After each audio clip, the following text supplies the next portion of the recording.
আসসালামু আলাইকুম বন্ধুরা, চলে এলাম নতুন একটি ভিডিও নিয়ে। এই ভিডিওতে আমরা জানব গাপ্পি মাছের বা অন্যান্য মাছের বাচ্চা মারা যায় কেন। বাচ্চা মারা যাওয়ার মূল কারণটি হলো জায়গার স্বল্পতা।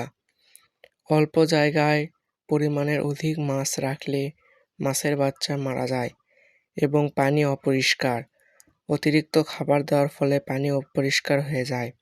আমরা অনেকেই বুঝতে পারি না মাছের বাচ্চাকে কী খাবার দিব এবং কতটুকু পরিমাণে খাবার দিব। মাছের বাচ্চাকে খাবার দেওয়ার জন্য মূলত বাজারে যে সকল বেবি ফিড পাওয়া যায় বা আর্টিমিয়া, ব্রাইন শ্রিম্প এগুলো জাতীয় খাবার দেওয়া যেতে পারে। সবচেয়ে উন্নত খাবার মাছের বাচ্চার জন্য আর্টিমিয়াই সবচেয়ে ভালো। আর্টিমিয়া হলো একটি জীবন্ত খাবার। এই খাবার মাছ অনেক ভালো খায় এবং মাছের পানিও কম নোংরা হয়। আমরা যদি কুসুম ব্যবহার করে থাকি, অর্থাৎ ডিমের কুসুম ব্যবহার করার ফলে পানি অনেক তাড়াতাড়ি নোংরা হয়ে যায় এবং সেখান থেকে মাছ মারা যায়।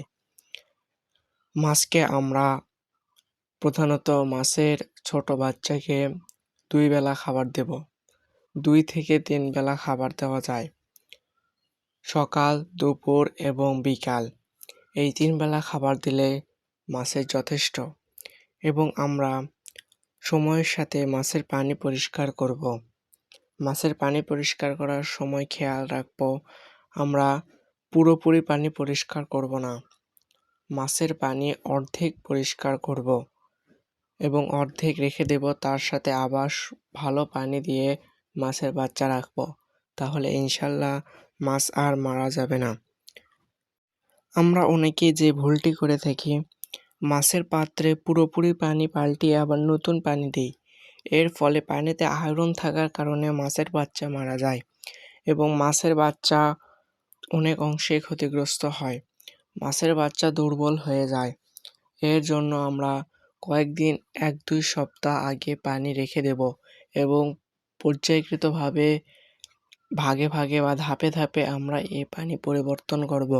অর্ধেক পানি পরিবর্তন করার পর তার সাথে 2 সপ্তাহ আগে রাখা পানি সেখানে দেব। এর ফলে মাছ আর মারা যাবে না।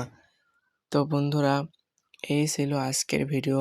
ভিডিওটি যদি আপনাদের ভালো লেগে থাকে তাহলে আমার চ্যানেলটি সাবস্ক্রাইব করবেন এরকম আরও নতুন নতুন ভিডিও পেতে, এবং ভিডিওটি ভালো লাগলে লাইক দিতে ভুলবেন না।